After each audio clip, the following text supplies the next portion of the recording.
what's poppin'? It's Ghiman Mckinney, your boy, back with a juice alert, back with another video for y'all. Y'all read the title, y'all know what this video is about. But real quick, before y'all start making assumptions and all that stuff, yeah, I'm wearing a Texans jersey, Deshaun Watson. I'm a huge Deshaun Watson fan, but I'm no Texans fan. Trust me, I'm Green Bay Packers Nation all day, every day. I will root for them no matter what. I'm not a Texans fan, so get that out of your head. But either way, guys, we're back here with another video for y'all. And today, we're going to give y'all the predictions for who should win the NFL awards. Now, this is, like I said, who should win, not who will win, things like that. This is my awards. If I was voting, who would be on my ballot. So I'm going to tell y'all who the real winners should be. Now, let's get started. Offensive Rookie of the Year. I got Saquon Barkley. That's going to be my vote. He's going to get my vote. Baker Mayfield, listen, he's one of my 5 favorite quarterbacks to watch. He had an amazing year. I won't be mad if he wins, but I don't think he should get the award. Saquon Barkley had 5 yards per rush behind a terrible offensive line. A terrible offensive line, guys. The Giants' offensive line is absolutely terrible, okay? He had 11 rushing touchdowns, 1,300 rushing yards. You know, he's second to Ezekiel Elliott in rushing yards. He led the league in yards per scrimmage, too, as a rookie. This says a rookie, guys. And he caught 91 passes. I think there's something to be said for catching 91 passes, a rookie record.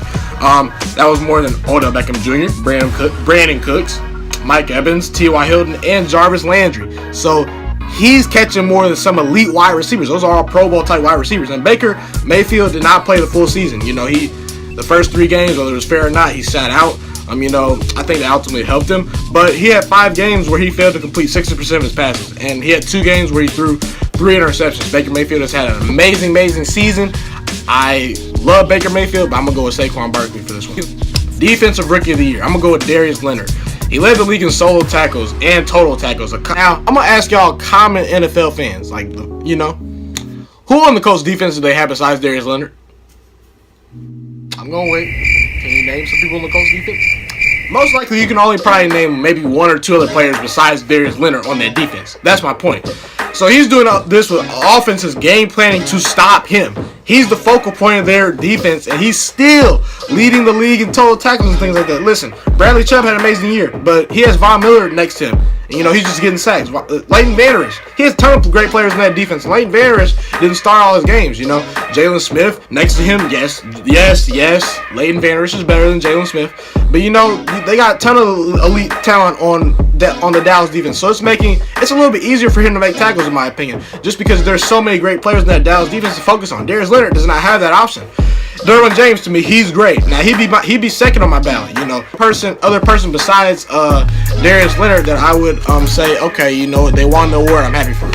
Derwin James had a ton of great defensive players around him too this year. You know, Casey Hayward is a great cover corner. You know, Melvin Ingram, Joey Bosa. I mean, they're great. There's a ton of great players. Desmond King too. He's an underrated player too. So the degree of difficulty for Derwin James, like I said, is not that great. So like I said, I go back to Darius Leonard. He also had 2 interceptions, 7 sacks, which is more than a lot. 7 sacks for an inside linebacker, that's a lot. He had 4 forced fumbles as well, Darius Leonard did. So to me, because of the degree of difficulty and the fact that he pretty much started all but 1 game, he missed 1 game, his production is there. He led the league in total solo tackles and total tackles.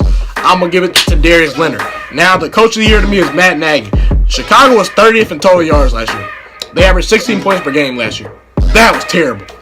They were even 9th in total defense. And guess what? This year, they're number 1 in total defense. You know, Chicago improved tremendously on offense. They were a top 10 offense this year. From going 30th in total yards to top 10 is amazing. And Mr. Trubisky, you know, his completion percentage went up 7%. He had a ton more TDs. You know, his pass rating went up 18 points. I mean, Matt Nagy turned this team right around. Let's be honest, guys. Did you pick the Chicago Bears to win the division? Yeah, don't lie to yourself, boy. You know who you picked here. You know who you picked, boy. Because I didn't. I thought the Chicago Bears would be somewhere around 8-8. I thought they'd be, you know, a little bit better. I thought they'd be improved. But I didn't think they were going to win 12 games. No. They've not made the playoffs in ages. And Matt Nagy took them right to the playoffs. Won 12 games. You know, this offense was 30th ranked. And they're top 10 now. And he turned them right around. And like I said, you did not pick the Bears to win the division. Unless you're a Bears fan, be honest. You ain't picking to win the division, boy. You know you didn't. You know you didn't. You know you didn't. You picked the Vikings or the Packers. I thought the same. But Chicago snuck up on a lot of people. Matt Nagy deserves a whole lot of credit. He is one of the main reasons why Mr. Trubisky is turned around and why this team is so great. So I'm going to go with Matt Nagy as my coach of the year for turning a Chicago Bears team around that was terrible last year. They won 5 games. They won 12 this year. 7-game improvement. I'm going to go to MVP. Now, I want to say this right now. Patrick Mahomes better win MVP. He should be the unanimous MVP of the league. I'm sorry if you're butthurt by me saying that. Okay, if you don't think he should be a unanimous MVP, that's fine. But Patrick Mahomes is the 3rd player in history to record 50 touchdown passes. That's unheard of, But he completed 66% of his passes this year. A 113 quarterback rating in his first full season. He elevated the Kansas City Chiefs even more. They won 10 games last year. They lost in the first round of the playoffs. He took them to the number 1 seed in the AFC. And this is with a terrible defense, guys. The Chiefs' defense does not exist. He had to carry a terrible, terrible defense all year. The defense is terrible for the Chiefs. And he also had over 5,000 yards. There's something to be said. Listen, if you have 5,000 yards, 50 touchdown passes, unless someone has more than you and you complete 66% of your passes, I don't want to hear any arguments. There's no more arguments to be made. I don't care. Listen, Tyreek Hill's nice. Yes, he's great. Sammy Watkins is great. But listen, look at what he's doing with them. Putting up godly numbers. He's doing exactly what he needs to do with them. And Drew Brees, people want to make the argument for Drew Brees. Okay, Drew Brees has somewhat of a case, but he was nowhere near on par to have the stats Patrick Mahomes had in the first place. But anyway, we're going to get to that down the stretch. 4 games down the stretch. The last 4 games Drew Brees played, 4 touchdowns, 3 interceptions. That's not great. That's not great at all. Patrick Mahomes never had a stretch like that. Russell Wilson, to me, is 3rd on my ballot, though. He had 35 TDs to 7 interceptions. And took a Seattle team that you look at on paper is just not very good. They're not very good. Their offensive line is terrible. They have great wide receivers. Doug Baldwin's okay. But, did you pick Seattle to make the playoffs unless you were a Seahawks fan?